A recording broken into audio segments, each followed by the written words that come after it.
If you're 62 with $450,000 combined in your RRSP and TFSA, you've probably looked at one of those average savings by age in Canada charts and landed somewhere in the middle.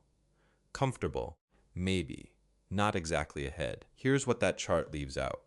If you own your home outright or close to it, there could be another $400,000 or more sitting under your own roof that nobody folded into that number. These average savings by age breakdowns make the rounds every few months, and people your age quietly measure themselves against a stranger's median. Most walk away feeling behind because the number on screen usually counts your RRSP and TFSA balances and stops there, leaving out the one asset that grew the most for a lot of Canadians over the last 2 decades: your house. This video puts that number back in, not to talk you into selling your home, just to show you the fuller total, a simple way to turn part of that equity into income later if you ever need it, and why comparing yourself to the wrong figure has likely made you feel worse off than you actually are. Once you see how Statistics Canada actually builds its numbers, and how different that is from the version that circulates online, you'll understand why leaving your house out of the picture costs you more than money. It costs you peace of mind, and there's a specific way to fix that.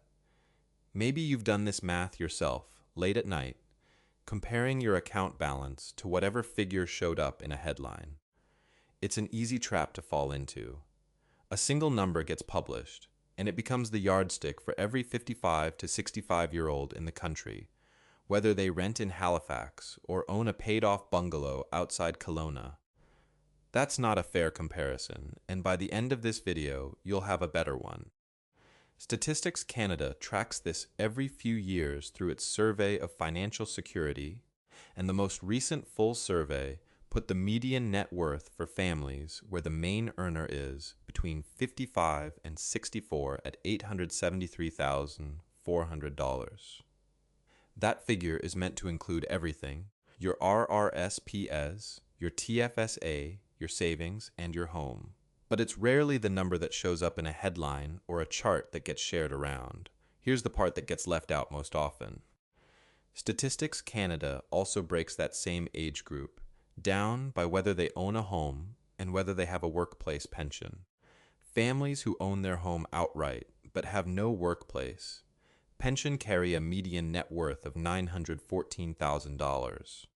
Families with a workplace pension but no home of their own carry a median of $359,000. Same age group, same country. The difference, more than $500,000, is almost entirely what's built up in the walls of a house. At the other extreme, families in that age group who rent and have no workplace pension carry a median net worth of just $11,900. That's not a criticism of renting. It's a clear illustration of how much weight home ownership and pensions carry at this stage of life, and why one single average can hide such different realities. That gap exists for a structural reason, not because anyone did anything wrong. A pension pays out steadily, but it doesn't show up as a lump sum on a net worth statement the way a paid-off house does. Meanwhile, a home doesn't arrive with a monthly statement telling you what it's worth, the way your RRSP does every time you log in. So people quietly discount it, even though it often outweighs everything else they own. Think about the last time you paid your property tax bill or renewed your home insurance. Both of those costs are calculated off your home's assessed value, a number your municipality and your insurer take seriously every single year. Yet, when it comes to counting that same value toward retirement readiness, most people treat it as if it barely exists. If you're in your early 60s with a mostly paid-off house, and you've been telling yourself you're behind some published median, you're probably not. You're measuring against a narrower number than the one that actually describes your situation. I used to think the same way about my own numbers. For years I told myself the house wasn't retirement savings. It was just where I lived, separate from the money that was actually working for me. I was wrong about that. Once I added it into the real total, the whole shape of my retirement math changed, and so did how anxious I felt looking at it. The invisible cost of getting this wrong isn't abstract. People who believe they're behind make decisions based on that fear. They apply for CPP at 60 instead of waiting, locking in a smaller check for life. They skip a trip or a renovation they can genuinely afford because a chart on their phone made them feel poorer than they actually are. But even a fuller number, like $873,400, is still just a snapshot sitting on a page. It doesn't tell you how to spend it. A paid-off house doesn't cover your hydro bill by itself. You need a way to turn an asset you can't easily spend into income you can actually live on, without being forced to sell the home you've spent decades paying for. If you've ever felt behind because of one of these narrower averages, hit subscribe now. I break down the real numbers for Canadians your age every week, not the version that leaves your home off the page. So how do you actually turn a paid-off house into something you can use? There's a simple formula I walk people through, and it only takes 3 steps. Step 1. Figure out your usable home equity. Take the current market value of your house, subtract whatever's left on the mortgage, then subtract another 5% for selling costs, because that's roughly what real estate commissions and closing costs run in most parts of Canada. What's left is the number you can actually work with, not the number a listing site shows you. Step 2. Pick a way to convert it. There are really 3 paths. You can downsize, selling the house and moving into something smaller, which frees up cash without any interest owing. You can take out a reverse mortgage, which lets you stay in your home and borrow against it with no monthly payments, though the interest builds up over time. Or you can use a HELOC, a line of credit secured against your house, which works if you have steady income to cover the interest, but carries the risk of a variable rate. Step 3. Divide that usable equity by how many years you're likely to need it to last. Statistics Canada's life expectancy tables put a 65-year-old at roughly 20 more years on average, pooling men and women together. That division gives you a baseline yearly figure. Trim that baseline down by about a quarter as a safety cushion, and you get a more conservative number, one that leaves room in case the market wobbles, or you live longer than average. Here's what that looks like with real numbers. Say your house is worth $600,000 and you still owe $100,000 on the mortgage. Subtract the mortgage and the 5% selling cost, and your usable equity comes to about $470,000. Divide that by 20 years, and you get $23,500 a year on paper. Trim that by roughly a quarter for safety, and you land closer to $17,600 a year, tax-free if you downsize, without ever touching your RRSP. That safety trim isn't arbitrary. Markets move, health costs change, and nobody knows exactly how many years they'll need this income to stretch.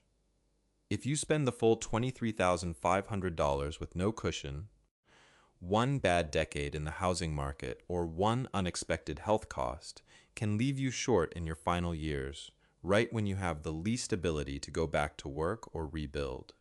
Building in that buffer costs you some income now, in exchange for a much lower chance of running dry later. That trade-off is worth making. I think about a story a lot. A woman in her late 60s who lived a few doors down from my dad in Mississauga. She had $350,000 in RRSPs and genuinely believed she was in trouble because in her mind, her house was just a house, not savings. When she eventually sold that split level and moved into a condo, she freed up $420,000 in cash. All at once, her real total was $770,000, not $350,000, and she stopped lying awake worrying about outliving her money. That formula works beautifully when your house is paid off or close to it. But what about the version of you who still owes $200,000 on the mortgage at 62? That's the trap most catch-up advice skips over entirely, and it's exactly where the math starts to shift. None of this is new. It's just been overlooked. Home prices in Canada have climbed several times over since the late 1990s, and today the average sale price across the country sits somewhere around $700,000. You didn't need to time the market or pick the right fund for this part of your net worth to grow. You just needed to keep making your mortgage payment and let the years pass, the same as everyone else on your street. That's worth sitting with for a second. Every dollar you put into an RRSP or a TFSA has an annual cap. Your house never had one. There was no limit on how much equity could build up in it year over year, which is part of why it now carries so much weight in the net worth numbers for people your age. That's not a small shift. Statistics Canada's own numbers, the ones comparing homeowners and pension holders in the 55 to 64 group, show that owning a home now moves the net worth needle for this age group more than a workplace pension does on its own. For a lot of households, the house has gone from being one asset among several to being the single largest thing they own. What that means for you today is simple. If you've been measuring your readiness against your RRSP and TFSA balance alone, you've likely been ignoring a big piece, sometimes the biggest piece, of your actual wealth. But history doesn't come with a guarantee. Home prices can fall. Interest rates can rise quickly, the way they did through 2022 and 2023. Betting your entire plan on continued price growth is a different move than simply acknowledging what you already own today. The real skill is separating your house as a home, the place you live, from your house as a retirement asset, a number on your net worth statement, without needing prices to keep climbing for your plan to still work. Picture two versions of the same retirement starting from the same place. $500,000 in financial assets, $400,000 in home equity, both people 63 years old. In the first version, you compare yourself to a narrower average that only counts investment accounts, feel roughly average, keep the house exactly as is, and start drawing down your RRSPs to cover expenses. If a market downturn hits in the first few years of that drawdown, something researchers call sequence of returns risk, you can burn through your savings noticeably faster than if that same downturn had hit 10 years later. Your only real lever left at that point is selling the house under pressure, at a time you didn't choose. In the second version, you run the actual numbers. You plan to downsize around 68, freeing up roughly $300,000 after selling costs, and you invest that to supplement CPP and OAS. You also delay starting CPP until 70, which can raise your guaranteed income for life by a meaningful amount, often in the thousands of dollars a year, depending on your contribution history. Total retirement income in this version can rise from somewhere in the mid-30,000s to closer to $50,000 a year for a lot of households in this situation. And just as important, you keep more control over the timing of every decision. None of this is about forcing a sale. It's about building the option to sell when it makes sense for you, not when you're out of choices. Worth thinking through a real stress test. Imagine housing values drop 20% and stocks fall 25% in the same year, similar to what happened in 2008. Someone who never planned for this reacts by refusing to sell a house that just lost value, and instead keeps pulling money out of RRSPs that are also down, locking in losses on both fronts at once. Someone who built in a buffer ahead of time has a different response. Their home equity might drop, but it still leaves a meaningful cushion, and they can draw from cash reserves instead, giving the market time to recover before touching anything else. Knowing you can convert home equity into income changes how much risk you're actually carrying, even if you never use that option. But there's one thing that stops most people from ever running these numbers in the first place, and it has nothing to do with math. Every week I hear from someone who's 59 with $400,000 in RRSPs and a $500,000 house, absolutely convinced they're going to run out of money. That fear is rarely about the actual numbers. It's about not knowing which move to make first. So here are 3 concrete steps in order. The first move is calculating your total net worth, including home equity, not just your investment accounts. Add up your RRSP, your TFSA, any non-registered savings, then add your home's current market value minus your remaining mortgage and minus 5% for selling costs. Compare that combined total to the real median for your age group, around $873,400, not whatever narrower figure shows up in a headline built only from investment accounts. The second move is running the home equity conversion formula on your own numbers. Take your usable equity and divide it by your remaining years, using a life expectancy estimate around 20 years. Then trim that baseline figure down by roughly a quarter as a safety cushion. As an example, $400,000 divided by 20 years works out to $20,000 a year on paper. Trim that by a quarter for safety and you land around $15,000 a year. That's not money you have to touch. It's money you now know is available if you ever need it.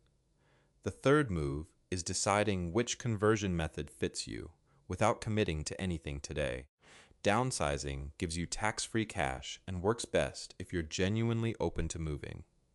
A reverse mortgage lets you stay exactly where you are with no monthly payments. Though the rate typically runs somewhere in the 7 to 8% range, and the balance grows over time.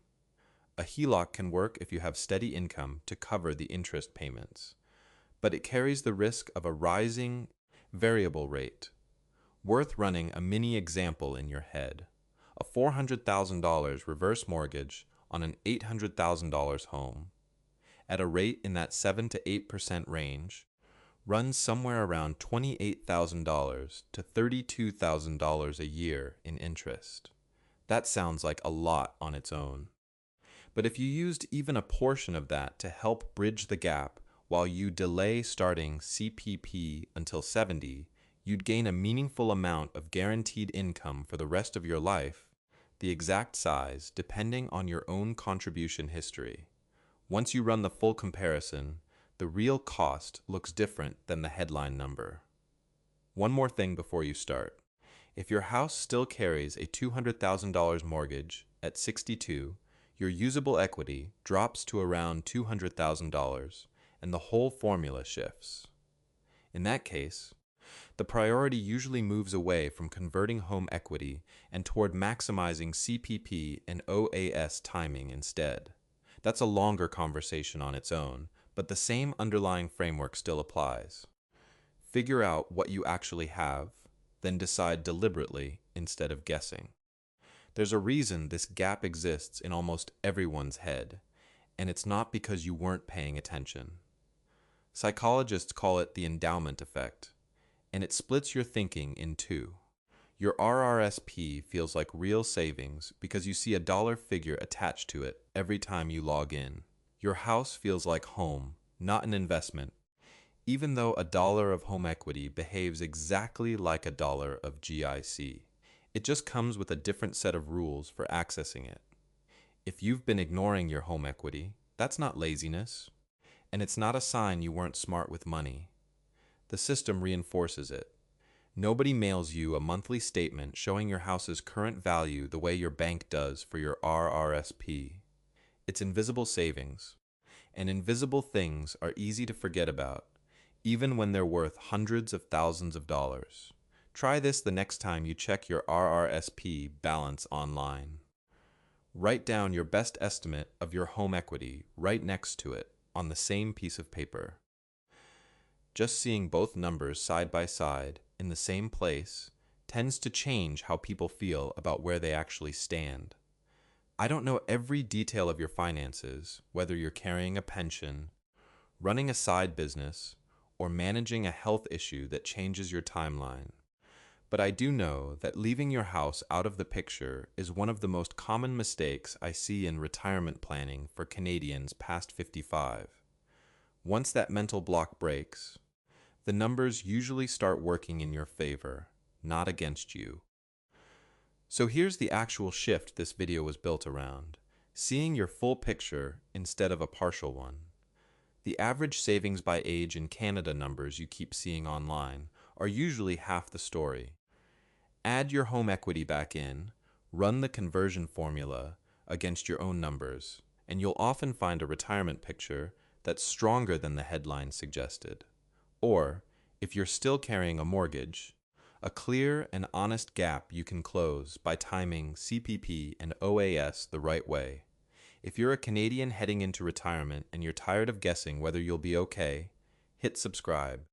I put out videos every week built around the real numbers for people your age, not the narrower averages that leave your home off the page. You have more room to work with than you think. Run the full numbers. Include the house. Then make the decision that gives you the most control on your own timeline, not because a chart told you to. None of this requires a perfect market or a lucky guess about interest rates.